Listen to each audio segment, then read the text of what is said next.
चीन ने अपने कार निर्माताओं को भारत में ऑटो से संबंधित निवेश न करने का निर्देश दिया है। चीन का ये निर्देश ऐसे समय में आया जब अधिकांश प्रमुख चीनी कार निर्माता चीन कंपनी में इलेक्ट्रॉनिक वाहनों पर टैरिफ से बचने के लिए विनिर्माण को स्थानीय बनाना चाह रहे हैं। चीन ने अपने कार निर्माताओं को ये सुनिश्चित करने की सख्त सलाह दी है कि इलेक्ट्रिक वाहन तकनीक देश में ही रहे, जबकि वे चीनी निर्यात पर पेनल्टी चार्ज से बचने के लिए दुनिया भर में कारखाने बना रहे हैं। मीडिया रिपोर्ट्स के मुताबिक बीजिंग चीनी वाहन निर्माताओं को अपने विदेशी प्लांट में और कथित नॉकडाउन किट निर्यात करने के लिए प्रोत्साहित कर रहा है। इसका मतलब है कि वाहन के प्रमुख भागों का घरेलू स्तर पर उत्पादन किया जाएगा और फिर उन्हें डेस्टिनेशन बाजार में अंतिम असेंबली के लिए भेजा जाएगा। चीन के वाणिज्य मंत्रालय ने जुलाई में 1 दर्जन से अधिक वाहन निर्माताओं के साथ बैठक की थी, जिन्हें यह भी कहा गया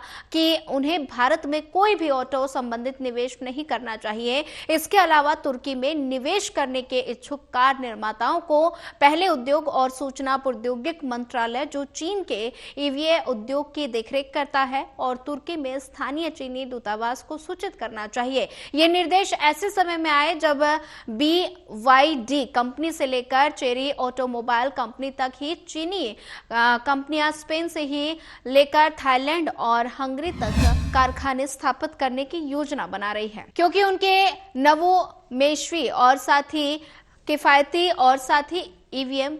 वाहन विदेशी बाजारों में अपनी पैठ बना रहे हैं। चीनी का ये निर्देश ऐसे समय में आया जब अधिकांश प्रमुख चीनी कार निर्माता चीन में निर्मित इलेक्ट्रॉनिक वाहनों पर टैरिफ से बचने के लिए विनिर्माण को स्थानीय बनाना चाह रहे हैं। वे वैश्विकीकरण के लिए ऑटो मेकर्स के प्रयासों को नुकसान पहुंचा सकते हैं, क्योंकि वे नए ग्राहकों की तलाश कर रहे हैं ताकि वे भयंकर प्रतिस्पर्धा और साथ ही घरेलू स्तर पर सुस्त बिक्री को संतुलित कर सके और जो उनके मुनाफे को कम कर रही है। रिपोर्ट के अनुसार चीन की ईवीएम कंपनियों को नॉकडाउन में किट एक्सपोर्ट करने के लिए प्रेरित किया गया है। नॉकडाउन किट का मतलब चीन में बनाए गए वाहन के पुर्जे, जिन्हें फिर विदेशी प्लांटों को भेजा जाता है, और इससे चीनी ईवीएम मशीनें की उत्पादन प्रोसेस पर कंट्रोल भी होगा और ऐसे में बनाए गए ईवी पर लगने वाले टैरिफ से भी मुक्ति मिलेगी। और ऐसे में अगर बात की जाए, ये दिशा निर्देश ऐसे समय में आए जब चीनी वाहन निर्माता कंपनियों के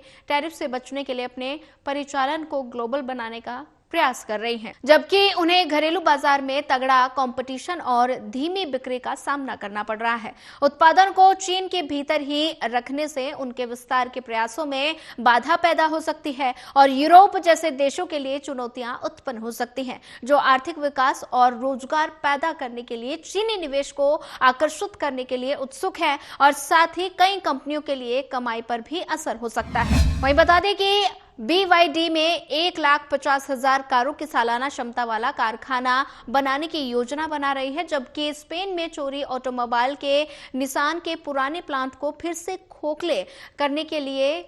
के लिए स्थानीय फर्म के साथ डील की गई। और बता दें कि ये निर्देश न केवल भारत पर लागू है, बल्कि तुर्की जैसे अन्य देशों पर भी लागू है, जहां वाहन निर्माताओं को निवेश करने से पहले चीन के उद्योग और सूचना प्रौद्योगिकी मंत्रालय को जानकारी देनी होगी और अनुमति लेनी होगी।